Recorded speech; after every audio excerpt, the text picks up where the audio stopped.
अस्सलाम वालेकुम नाजरीन। The progressive education society Urdu high school की जानिब से जो ऑनलाइन का सिलसिला शुरू किया गया है उसमें साइंस हिस्सा अव्वल इसका पहला सबक शकली कशिश ये हमारे मस्तान किलेदार सर ने लिया है या ले रहे हैं।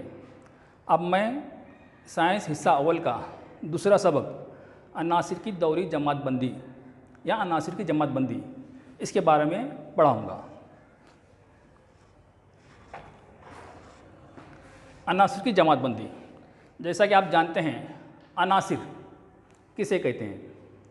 अनासिर एक ही किस्म के ज़र्रा से बनी हुई चीज़ को अंसर कहते हैं, उसकी जमा है अनासिर। इससे पहले आप 9th क्लास में अंसर, मुरक्कब और आमिज़ा ये पढ़ चुके हैं। अंसर यानी ऐसी शय जो सिर्फ एक ही किस्म के ज़र्रा से बनी हुई है, जैसे लोहा, सोना, चांदी वगैरह। लेकिन पीतल ये अंसर नहीं है। वजह क्योंकि पीतल ये दो धातुओं से मिलकर बनी है, तो इसलिए इसे अंसर नहीं कहेंगे। मुरक्कब यानी ऐसी शय जो दो या दो से ज़्यादा अनासिर के मिलने से, अनासिर के कीमियाई मिलाप से जो चीज़ बनती है उसे मुरक्कब कहते हैं। और आमिज़ा दो या दो से ज़्यादा अनासिर के बग़ैर कीमियाई मिलाप के मिलने से जो चीज़ बनती है उसे आमिज़ा कहते हैं। आमिज़े में उसके अज्जा को आसानी से अलहदा कर सकते हैं, मुरक्कब में उसके अज्जा या अनासिर को आसानी से अलग नहीं कर सकते। तो अब यहाँ पे अपने को पढ़ना है अनासिर के बारे में। तो अनासिर की जमातबंदी, इससे पहले धात और अधात सिर्फ ऐसे दो जमातों में या दो क्लासेस में दर्जाबंदी करते थे। लेकिन जैसे जैसे तरक्की होती गई तो चंद एक ऐसे भी अनासिर मिले जो धात और अधात दोनों की खासियत रखते थे या दोनों की खुशियात रखते थे। तो उन्हें फिर क्या नाम दिया गया? तो उन्हें धातनुमा मेटेलॉइड्स ऐसे नाम दिया गया। जो धात और अधात दोनों के जैसा बर्ताव करते हैं उन्हें धातनुमा कहा जाता है। लेकिन ये सवाल जो है अब तुम्हारे एसएससी इम्तिहान में खानापुरी की शक्ल में या एक मास के सवाल की शक्ल में भी आ सकता है। ऐसे अनासिर जिनके धात और धात दोनों ही खासियत है उसे डैश कहते हैं खानापुरी की शक्ल में। तो आपको लिखना है वहाँ पे धातनुमा। तो इस तरीके से ये जमातबंदी हो सकती है। लेकिन हमें जो पढ़ना है पहले अनासिर की जमातबंदी। तो ये जमातबंदी करना क्यों ज़रूरी है? अनासिर की जमातबंदी इसलिए ज़रूरी है कि उनका मुताला करने में, उनकी स्टडी करने में आसानी हो। जैसा स्कूल में पूरे तालिब इल्म अगर सामने जमा हो तो उन्हें जो है हम आसानी से ये कौन सी क्लास का बच्चा है, या इसे कौन सी चीज़ आती है, इसे इंग्लिश आती है, इसे ये मैथमेटिक्स आता है, ये कह नहीं सकते। अगर यही बच्चे जब अपने अपने क्लास में बैठेंगे तो हम गारंटी के साथ कह सकते हैं कि 5वीं के बच्चे को जो है डायरेक्ट इनडायरेक्ट नहीं आता। लेकिन 10वीं वाले को बच्चे को कह सकते हैं कि उसे डायरेक्ट इनडायरेक्ट आ सकता है। यानी उनकी खुशियात को जो है मालूमात हासिल करने में हमें आसानी होती है। अगर कोई 5.5 फुट का अगर लड़का है और अगर कोई जो है 4.5 फुट का लड़का है तो हम जो उसकी हाइट के हिसाब से भी कह सकते हैं हाँ ठीक है ये 9th और 10th का हो सकता है। 4.5 फुट वाला जो है ठीक है ये 4वीं, 5वीं, 6वीं में हो सकता है। यानी देख कर भी जो है उसका अंदाज़ा लगाया जा सकता है। तो ऐसा अगर क्लासिफिकेशन करे, अगर उनकी जमात अलग अलग करे तो हमें जो उनकी खुशियात का मुताला करने में आसानी होती है। तो इसके लिए ये कोशिश की गई।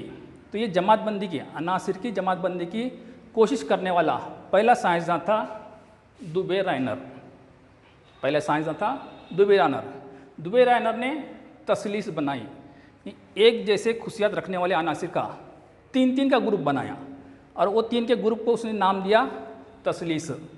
अब जैसे नाम है तसलीस, आप उर्दू जानते हैं, उर्दू में जो है मुसल्लस यानी जो है 3 ज़ाविये 3 ज़िले वाली शक्ल कहलाती है। तो उसी तरह उसने जो जदवल बनाई तसलीस उसका नाम दिया गया है। तो तसलीस यानी इसमें सिर्फ 3 अनासिर हैं। तो उसने क्या बताया, अगर एक जैसे खुशियात रखने वाले अनासिर को रखा जाए, एक साथ रखा जाए तो पहले और आखिरी अंसर का जोहरी कमियत का औसत दरमियानी अंसर के बराबर होता है। जैसे कि मिसाल के तौर पर यहाँ पे लिखे हुआ है lithium sodium potassium, lithium sodium potassium.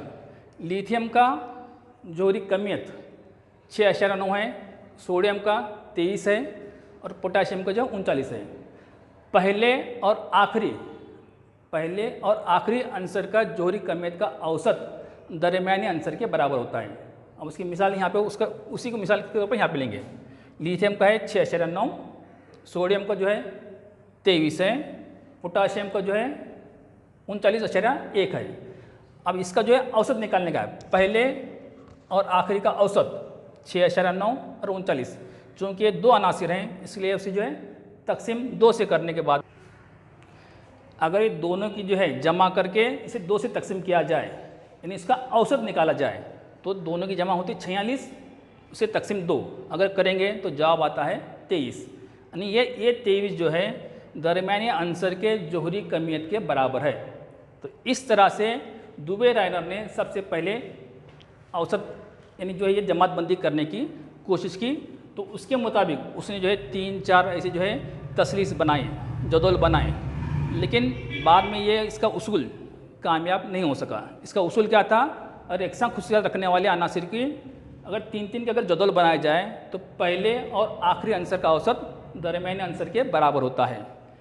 ऐसी चंद एक उसने जो है जदौल बनाई, टेबल बनाए, तसलीस बनाए, लेकिन जो है ये पूरे अनासिर जो वहाँ पे थे उन पर ये सादिक नहीं आ सकी। तो इसलिए फिर दूसरी कोशिश करने वाला साइंसदान था न्यूलैंड्स। न्यूलैंड ने क्या किया? मुसम्मन बनाया। मुसम्मन यानी जो है 8, अरबी में जो है मुसम्मन पढ़ सकते हैं आप, कि उसे 8 अदद को जो है मुसम्मन कहते हैं। तो इसने क्या बताया? अगर अनासिर को उनके जोहरी कमियत, न्यूलैंड दुबे रायनर ने भी जो है जोहरी कमियत का इस्तेमाल किया था। न्यूलैंड ने भी जो है इसने भी जो है जोहरी कमियत का इस्तेमाल करके क्या कहा? अगर अनासिर को उनके जोहरी कमियत के मुताबिक बढ़ती हुई तरतीब में रखा जाए, एक के बाद एक रखा जाए, तो उसने बताया कि हर 8वां आंसर पहले आंसर के मुशाबा खवा सकता है। न्यूलैंड ने क्या बताया? कि हर 8वां आंसर पहले आंसर के मुशाबा खवा सकता है। 8वां इसलिए जो है मुसम्मन।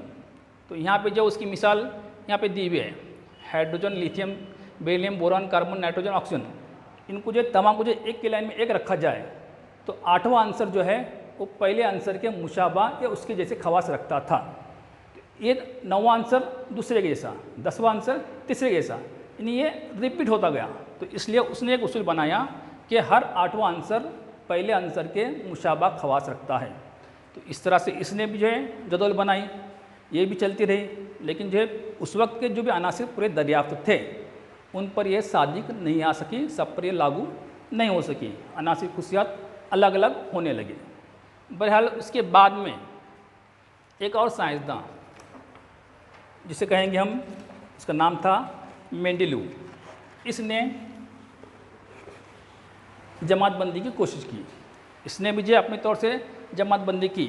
इसने भी जो है जोहरी कमियत को बुनियाद माना।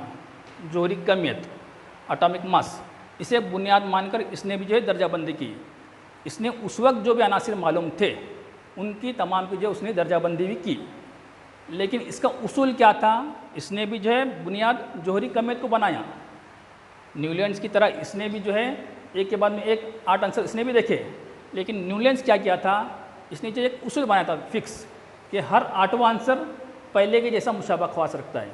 लेकिन इसने जो है उतने जहानत का इस्तेमाल करते हुए कहा कि अनासिर के खुसूसियात वक्फे वक्फे से दोहराए जाते हैं, रिपीट होते हैं।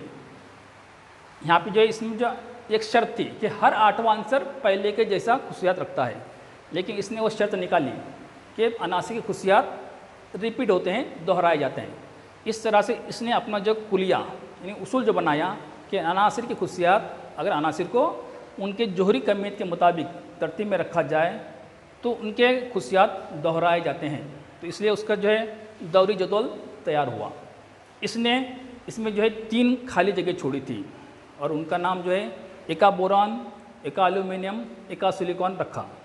और उनकी जो खुसूसियात की पेशन गोई भी की और ये पेशन गोई जो है बाद में सही भी साबित हुई। तब यहाँ तक जो भी बताया मैं, इस पर जो जो सवालात बन सकते हैं मैं वो आपके सामने पहले बताऊँगा।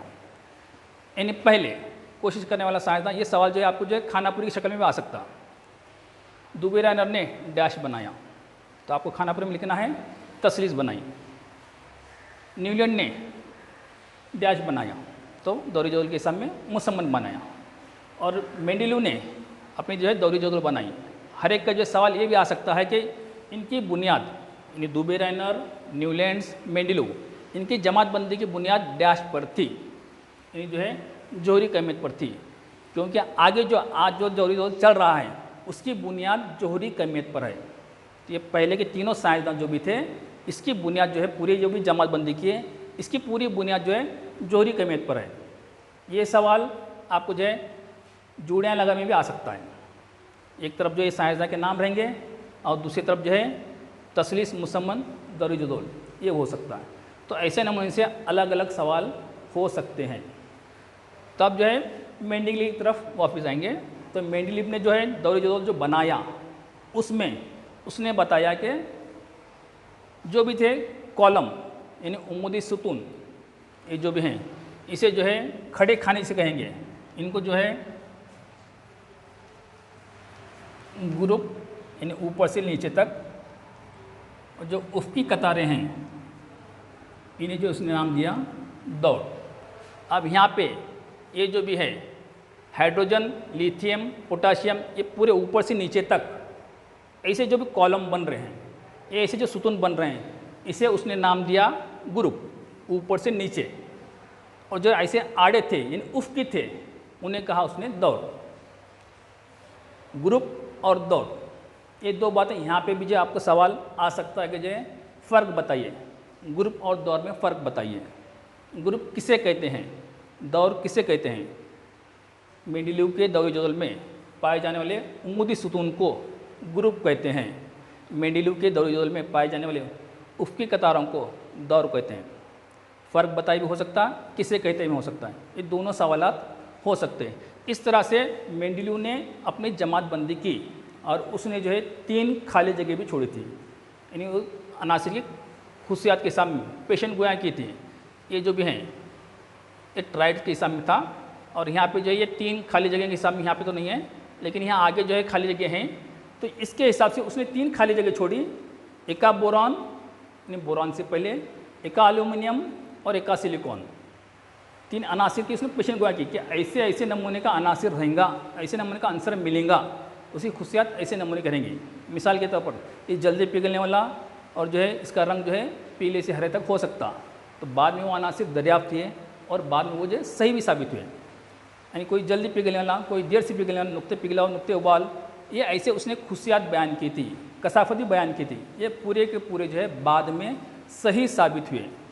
तो एक नमूने से इसने जो है तकरीबन उस वक्त के जो अनासिर मौजूद थे उसकी जो है पूरी की पूरी उसने जमातबंदी की थी। अब जो अनासिर दरियाफ्त हुए सिर्फ उनके बारे में कहूँगा। पहला जो है एका बोरान जो नाम दिया उसने, फिर उसके बाद में एका एल्यूमिनियम, और फिर तीसरा एक था एका सिलिकॉन। एका बोरॉन उसका नाम बाद में रखा गया स्कैंडियम, उसके बाद वाले को जो है गैलियम, और उसके बाद वाले को जो है जर्मेनियम। आप एक किताब में से देख के लिख सकते हैं कि एका बोरॉन, एका एल्यूमिनियम, एका सिलिकॉन, स्कैंडियम, गैलियम और जर्मेनियम। ऐसे नमूने से इनके 3 के नाम। इसका भी सवाल जो है आपको जो है इम्तिहान में पहले क्या थे और बाद में क्या थे, जोड़ों की शक्ल में भी आ सकता है, या जो है सवाल की शक्ल में भी जो है ये सवाल आ सकता है कि एका बोरॉन दरियाफ्त होने के बाद इसे बाद में क्या नाम दिया गया। एका बोरॉन उसे जो है फिर स्कैंडियम नाम दिया गया। जोड़ियाँ लगाए में भी आ सकता। तो सवाल कैसे भी हो सकते, लेकिन आप एक दफ़ा पढ़ने के बाद में उसे पूरा अच्छे तरीके से जहन नशीन कर लीजिए, ताकि आपको जो है सवाल चाहे कैसे भी पूछो आप उसका जवाब लिख सकते हैं। एक बार किताब का, यानी हमारे जो है वीडियोस का अगर अच्छे ढंग से मुताला करेंगे, पढ़ेंगे, याद रखेंगे, तो आपको सवाल कैसे भी पूछ सकते हैं, आप उसका जवाब दे सकते हैं। अब जैसा जो है स्कैंडियम का पहले नाम क्या था, सवाल ऐसा भी हो सकता। अभी पहले बताया मैं, एका बोरॉन का नाम जो है स्कैंडियम दिया गया, लेकिन स्कैंडियम का नाम पहले क्या था, सवाल कुछ भी हो सकता। आप क्लासरूम में, एक मिसाल के तौर पर क्लासरूम में आप जो भी चीज़ें हैं देख लीजिए, आप देखने के बाद में आपको सवाल कुछ भी हो सकता। टेबल पर क्या है, तख्त सियाह पर क्या है, सीधे बाजू में क्या है, दायां बाजू में क्या है, एक बार आप पूरा पढ़ने के बाद में आपके जहन में जब पूरा नक्शा बैठेगा तो आपको जो है सवालात कैसे भी ढंग से पूछ जाएँ तो आप उसके सवालात के जवाब आसानी से दे सकते हैं। तो ऐसे नमूने से आप जो है पूरे इम्तिहान की तैयारी कीजिए। इम्तिहान की हद तक यानी यहाँ पे जो भी आपको जो मालूमात दी जाएगी मेरे साथ में किलेदार सर, मस्तान किलेदार सर या दूसरे जो भी टीचर्स हैं उनके साथ में जो भी मालूमात दी जाएगी उसे ज़रूर देखें, उनको जो है बार बार रिपीट कीजिए। बार बार सुनने से भी जो है आपको जो है दिमाग में वो बात आसानी से बैठ सकती है। इसलिए जो जितना ज़्यादा हो सकता है वीडियोज़ देखिए, बार बार जो है किताब पढ़िए, तो आपको जो पूरी मालूमात आसानी से आपके जहन नशीन हो सकती है। अगर थोड़ा थोड़ा रोज़ाना पढ़ेंगे तो जो है वो आपके जहन में बैठेगा। ठीक है, हम बाद में पढ़ेंगे तो ऐसा करने से जो है कुछ होने वाला नहीं है। लास्ट मोमेंट पर अगर पूरा याद करेंगे तो एक साथ याद होने वाला नहीं। इसलिए अब जैसा वक्त दिया गया, हमारी तड़प भी यही थी कि जुलाई के महीने से ही आपको थोड़ा बहुत जो है मालूमात देना, पढ़ाई के जो है मुतालिक बताना। तो आप यहाँ पे जो बताया गया है, आपके पास जो भी किताबें अवेलेबल हैं वो किताबें जो है बार बार पढ़िए और उसके बाद में अगर थोड़ा पढ़े हुआ रहेगा तो आपको जो है मार्च अप्रैल में जो भी एग्ज़ाम होंगे उस वक्त बहुत जल्दी याद होगा। अगर आप यहाँ पे नहीं पढ़ेंगे और सीधा जो है फरवरी मार्च में पढ़ना शुरू करेंगे तो उस वक्त आपके पास जहन में जल्दी रहने वाला नहीं। तो इसलिए रोज़ाना थोड़ा थोड़ा क्यों न होता पढ़ाई कीजिए, आपको जो है आगे उसका जो है फ़ायदा होगा। ठीक है, इसके बाद में अगर अगले यानी वीडियो के वक्त जो है आपको इसके आगे के बारे में मैं यानी तो जो है मस्तान सर बताएंगे। शुक्रिया।